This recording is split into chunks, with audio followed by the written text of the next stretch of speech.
আপনি কি কখনো ভেবে দেখেছেন মা লক্ষ্মী সর্বদা নারায়ণের পায়ের সামনেই বসেন কেন? পৌরাণিক তথ্য অনুসারে অলক্ষ্মী মাতা লক্ষ্মীর বোন। তার চুল, নখ সবকিছুই মাতা লক্ষ্মীর বিপরীত। অলক্ষ্মী সর্বদাই নিজের বোন লক্ষ্মীর সাথে দেখা করতে যেতেন, কিন্তু সেই সময় যেতেন যখন লক্ষ্মী নারায়ণের সাথে থাকতেন। একবার অলক্ষ্মী লক্ষ্মীর সাথে দেখা করতে আসেন। হঠাৎ করে আসা মাতা লক্ষ্মীর খারাপই লাগে, তাই জিজ্ঞাসা করেন, তুমি আমাকে এবং আমার স্বামীকে একলা থাকতে দাও না কেন? তখন অলক্ষ্মী বলেন, আমার কোনো স্বামী নেই, আমার আরাধনাও করা হয় না, তাই তুমি যেখানে যাবে আমিও তোমার সাথেই সেখানে যাব।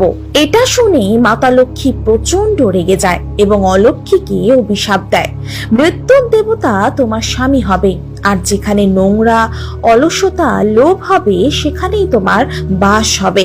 আর তখন থেকেই মাতা লক্ষ্মী নারায়ণের পায়ের সামনেই বসেন এবং তার পায়ের নোংরা পরিষ্কার রাখেন, যাতে অলক্ষ্মী তাদের থেকে দূরে থাকে।